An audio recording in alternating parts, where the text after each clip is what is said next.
Hello viewers, अस्सलाम वालेकुम। आप सबको रमज़ान बहुत बहुत मुबारक हो। और आज हम आपके साथ जो रेसिपी शेयर कर रहे हैं वो है आलू गोश्त की। तो सबसे पहले मैं आपको बता दूं कि हमने गोश्त को पानी में डाल दिया है और जो ये सारे मसाला जाता है इसको आप नोटिस कर लें। ये जो मसाले हैं इसमें सबसे पहले हमने कुटी हुई लाल मिर्च ली है, 2 टेबल स्पून हल्दी ली है, 1/2 टेबल स्पून अदरक लहसुन का पेस्ट, सॉल्ट ली है 1 टेबल स्पून, और ये जो थोड़ा सा गरम मसाला है जिसमें ज़ीरा, काली मिर्च, ये सबको हम इसे गोश्त में ऐड कर देंगे। और फिर ये 2 प्याज हैं जो मैंने कट की हुई हैं, और ये टमाटर है इसको भी मैंने कट कर लिया क्यूब्स में, ये भी हम साथ ही डाल देंगे जब हम गोश्त को गलने के लिए रखेंगे। तो ये देखिए गाइस, ये हमारा गोश्त है वो गल चुका है क्योंकि मैंने इसको तकरीबन 15 मिनट के लिए वेट लगा दिया था इसको प्रेशर का।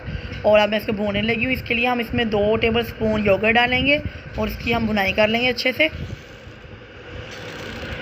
बस रमज़ान चल रहे हैं, आप लोग भी अपनी रेसिपी में से शेयर करें, कमेंट्स में मुझे बताएं आपको कौन सी डिशेस पसंद है जो मैं आप लोगों के लिए बनाऊं। और देखिए मैंने ऑयल भी डाल दिया इसमें, मैं और इसको अच्छे से भून लिया। आप ये देखें गाइस कितना अच्छा से मैंने भून लिया। अब हम इसमें जो आलू कट किए हैं वो भी डाल के अच्छे से बुनाई कर लेंगे गोश्त की, आलू की। और फिर आप अपने हिसाब से जितनी आपने ग्रेवी रखनी है या शोरबा करना है आप उस हिसाब से इसमें पानी ऐड कर दें।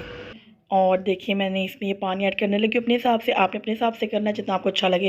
ये दोनों की बुनाई हो गई है, गोश्त की भी हो गई है, आलू की भी हो गई है। और अब हम इसमें पानी ऐड कर देंगे। इस पॉइंट पे आपने आके पानी, जब आपका मसाला अच्छे से भुन जाए ना, उसमें प्याज नज़र आए ना टमाटर नज़र आए, मिक्स हो जाए, तब आपने पानी ऐड कर देना है। ये देखिए मैंने पानी ऐड कर दिया क्योंकि मैंने साथ चावल बॉयल किए थे तो फिर थोड़ा सा शोरबा ही रखा है मैंने। और गाइस ये देखिए इसको हम थोड़ी देर के 10-15 मिनट के ढक के पका लेंगे ताकि हमारा जो शोरबा पानी है वो पक जाए। और ये मेरे आलू गोश्त की फ़ाइनल लुक है। देखिए कितना मज़े का बना है ये।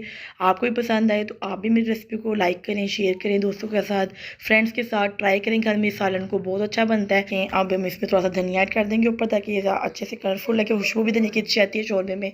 सो गाइस आप सबको दोबारा से रमज़ान की बहुत मुबारक, और सब रमज़ान को एंजॉय करें। मुझे दुआ में याद रखिएगा, मेरे चैनल को सब्सक्राइब कीजिएगा, वीडियो को लाइक करें, शेयर करें, दुआ में याद रखें। अल्लाह हाफिज़, टेक केयर।